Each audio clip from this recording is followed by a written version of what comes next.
Magandang umaga, ngayon po ay araw ng linggo, February 18, 2024. Narito po muli ang update sa lagay ng panahon.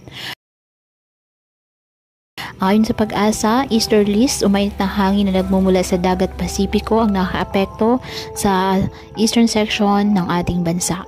Samantala, wala namang bagyo o low pressure area na minomonitor sa loob ng ating PAR na maaaring makaapekto sa lagay ng panahon. Wala ring gale warning na nakataas sa baybayin ng karagatan, kung kaya malaya pa rin makapamalaot ang ating mga kababayang mangingisda at may maliliit na sasakyang pandagat. Ngayong araw, ang Metro Manila at nalalabing bahagi ng bansa, asahan ang generally maliwalas na panahon, maliban na lamang sa tsansa ng bagyong maulap o sa maulap na kalangitan with isolated rain showers or thunderstorms dahil pa rin sa easterlies at ng mga localized thunderstorms.